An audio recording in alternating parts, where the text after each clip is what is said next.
Sponsored by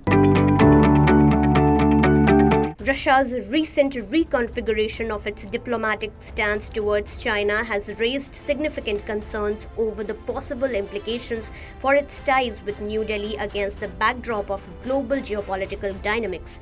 While in the past years, Russia has balanced its strategic interests in the Asia-Pacific region by maintaining a balanced equation with both China and India, the recent developments indicating a deeper Moscow-Beijing tie have raised concerns among political pundits who are discussing its potential impact on the India-Russia alliance. However, as EAM S Jaishankar quoted on two different occasions, Russia has never hurt India's interests and India-Russia have always had positive ties.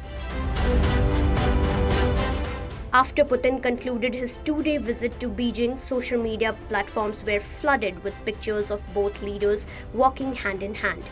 Meanwhile, two separate addresses of External Affairs Minister S. Jaishankar have surfaced, where he stated that Russia has never hurt India's interest.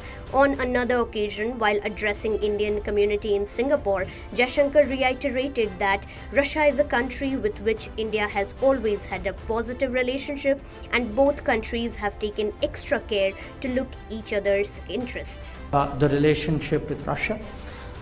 This relationship has been held steady, kept steady, despite all the turbulence in the world. So it is actually for us a very unique relationship, I think in some ways for the Russians also. And in this period, for all the pressures on us, I think we have made our own evaluation of the importance of this relationship. And I do want to say that, sometimes this relationship is dumbed down to things like, oh, we are dependent on them for arms. I think it's far more complex than that. There is a geopolitical logic for what we are doing, what we have been doing with Russia.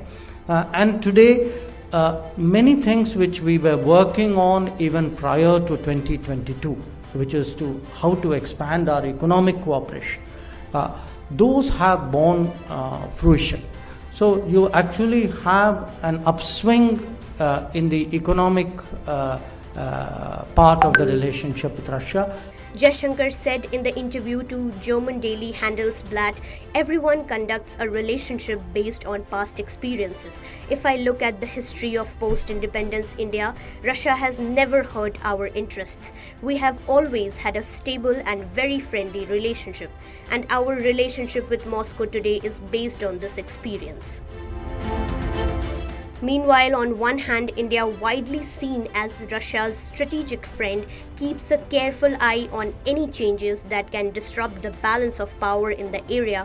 On the other, New Delhi is closely monitoring Russia and China's increasing proximity as seen by their growing military cooperation, economic ties, and agreement on a number of international problems. While Putin's visit to Chinese city of Harbin shows that he has strong allies despite his estranged war on Ukraine isolating him from the West. In a veiled allusion to the West, Putin said that the alliance between China and Russia is not directed against anybody. However, the increasing level of engagement between Moscow and Beijing, especially considering China's robust stance in the Indo-Pacific area, may lead the Indian government to revamp its diplomatic strategies. Pertinently, China-Russian relationship have a bright future, but given that India and China will not get along after the Galwan Valley clashes in 2020, this raises only cautionary concerns about Russia's long-standing relationship with both the nuclear power countries. Meanwhile, since Moscow and Beijing are intensifying their defense collaboration, New Delhi cannot merely rely on Russian platforms. Accelerating the ongoing diversification of the weapon system is essential also because Russia will at best remain neutral or at worst back Beijing in the event of a China and India clash. Furthermore, India must collaborate with the West more closely while also revamping its strategic connections with Moscow.